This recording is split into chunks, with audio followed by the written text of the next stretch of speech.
जय श्री राम। मित्रों, श्री राम कथा बालकांड में दोहा 191 से दोहा 195 तक की कथा सुना रहा हूँ।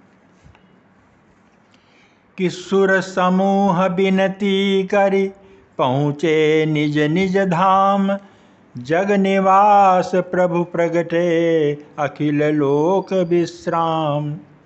देवताओं के समूह विनती करके अपने अपने लोक में जा पहुँचे। समस्त लोगों को शांति देने वाले जगदाधार प्रभु श्री राम जी प्रकट हुए। भय प्रगट कृपाला दीन दयाला कौशल्या हितकारी, हर्षित महतारी मुनि मनहारी, अद्भुत रूप विचारी। लोचन अभिरामा तनु घन श्यामा, निज आयुध भुजचारी, भूषण बनमाला नयन विशाला, शोभा सिंधु खरारी। दीनों पर दया करने वाले कौशल्या जी के हितकारी कृपाल प्रभु प्रकट हुए। मुनियों के मन को हरने वाले उनके अद्भुत रूप का विचार करके माता हर्ष से भर गई। नेत्रों को आनंद देने वाला मेघ के समान श्याम शरीर था। चारों भुजाओं में अपने खास आयुध धारण किए हुए थे। दिव्य आभूषण और वनमाला पहने थे। बड़े बड़े नेत्र थे। इस प्रकार शोभा के समुद्र तथा खर राक्षस को मारने वाले भगवान प्रभु श्री राम जी प्रकट हुए। कि कह दुई कर जोरी स्तुति तोरी, केहि विधि करऊँ अनंता, माया गुण ज्ञानातीत अमाना, वेद पुराण भनंता। करुणा सुख सागर सब गुण आगर, जेहि गावहि श्रुति संता, सो मम हित लागी जन अनुरागी, भयउ प्रगट श्रीकंता। दोनों हाथ जोड़कर माता कहने लगीं, हे अनंत, मैं किस प्रकार तुम्हारी स्तुति करूं? वेद और पुराण तुमको माया गुण और ज्ञान से परे और परिमाण रहित बतलाते हैं। श्रुतियाँ और संत जन दया और सुख का समुद्र, सब गुणों का धाम कहकर जिनका गान करते हैं, वही भक्तों पर प्रेम करने वाले लक्ष्मीपति भगवान मेरे कल्याण के लिए प्रकट हुए हैं। कि ब्रह्मांड निकाया निर्मित माया, रोम रोम प्रतिवेद कहे, मम उर शोभासी यह उपहासी, सुनत धीर मति थिर न रहे। उपजा जब ज्ञाना प्रभु मुस्काना, चरित बहुत विधि कीन चाहे, कही कथा सुहाई मातु बुझाई, जही प्रकार सुत प्रेम लहै। वेद कहते हैं कि तुम्हारे प्रत्येक रोम में माया के रचे हुए अनेकों ब्रह्मांडों के समूह भरे हुए हैं। वे तुम मेरे गर्भ में रहे। इस हंसी की बात के सुनने पर धीर विवेकी पुरुषों की बुद्धि भी स्थिर नहीं रहती, विचलित हो जाती है। जब माता को ज्ञान उत्पन्न हुआ तब प्रभु मुस्कराए। वे बहुत प्रकार के चरित्र करना चाहते हैं, अतः उन्होंने पूर्व जन्म की सुंदर कथा कहकर माता को समझाया, जिससे उन्हें पुत्र का वात्सल्य प्रेम प्राप्त हो, भगवान के प्रति पुत्र भाव हो जाए।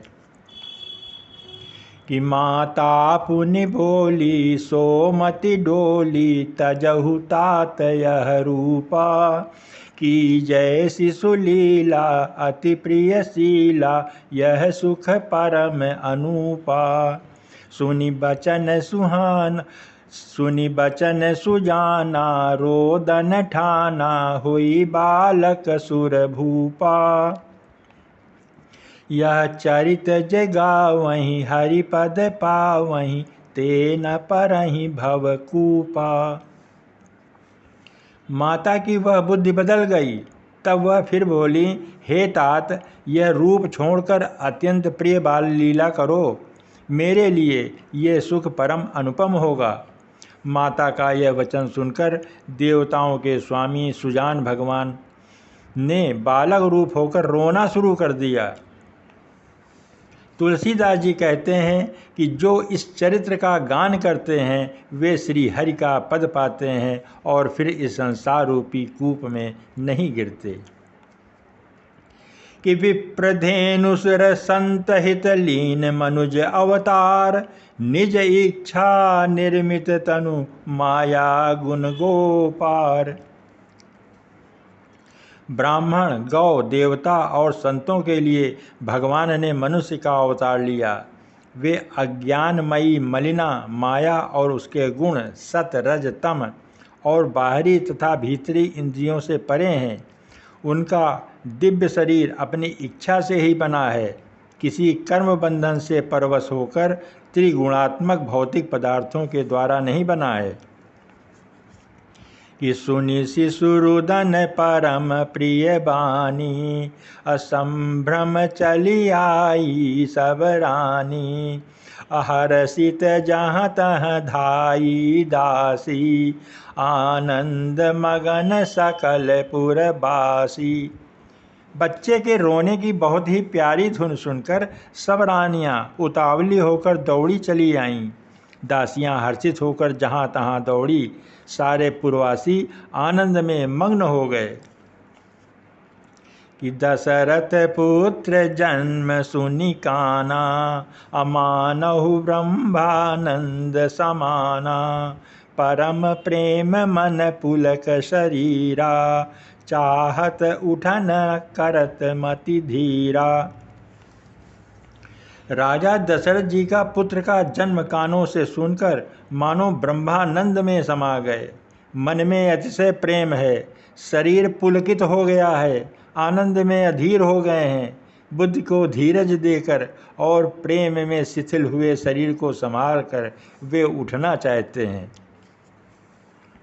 कि जाकर नाम सुनत शुभ होई, अमोरे गृह आवा प्रभु सोई। परमानंद पूरी मन राजा, कहा बोलाई बजावहु बाजा।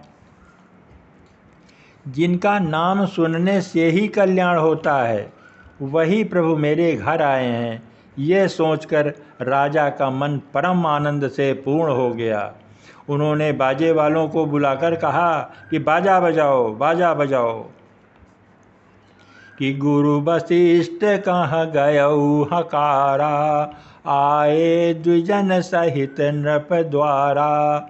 अनुपम बालक देखिनि जाई, रूप राशि गुण कही न सिराई।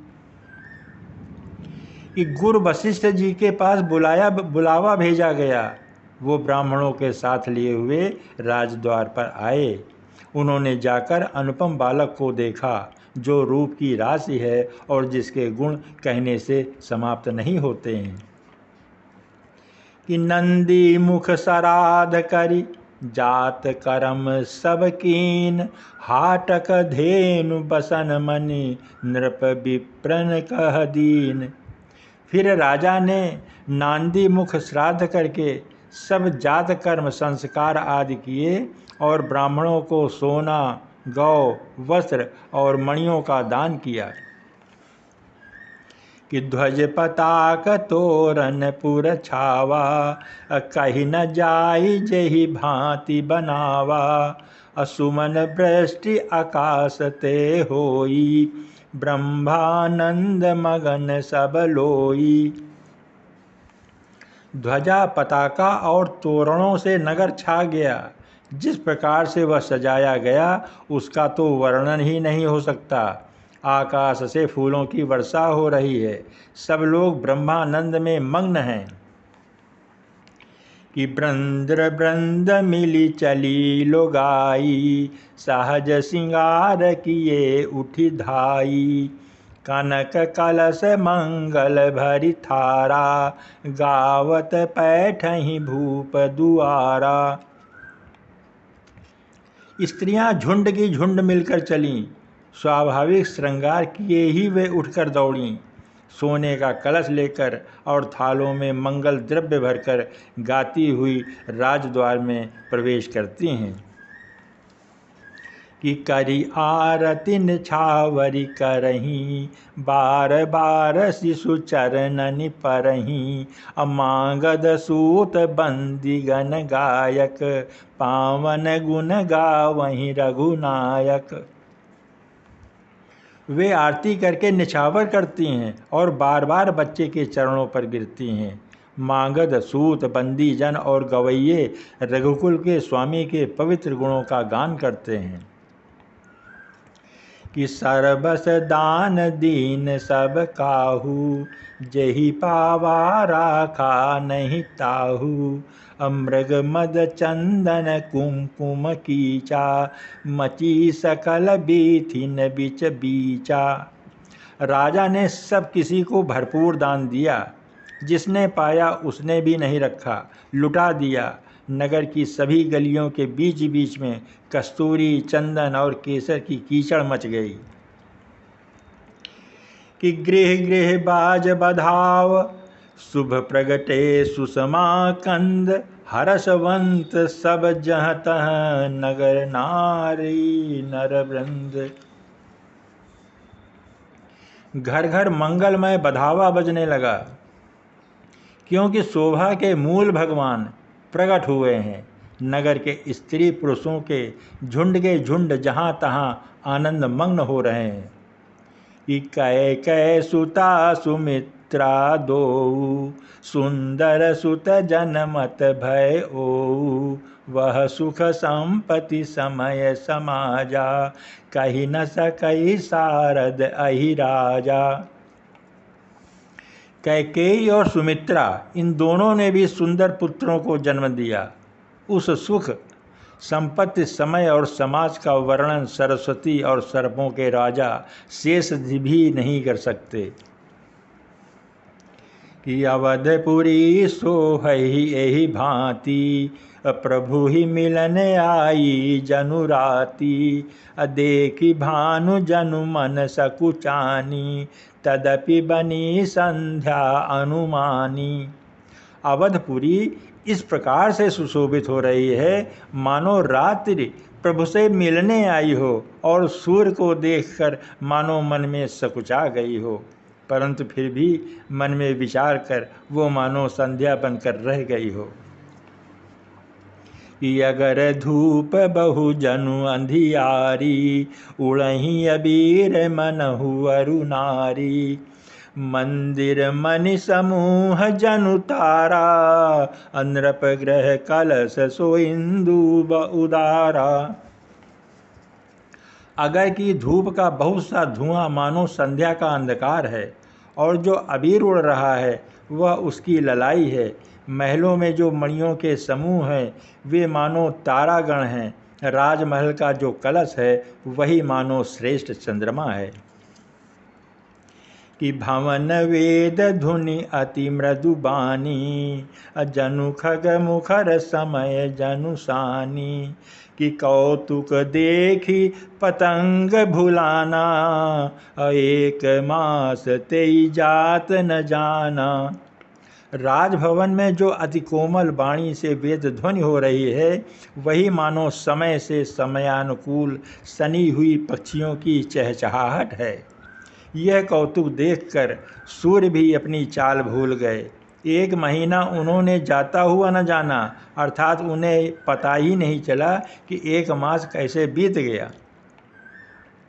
कि मास दिवस कर दिवस भा, मरम न जानई कोई। रथ समेत रवि थकेउ, निशा कवन विधि होई। जय श्री राम, जय श्री राम।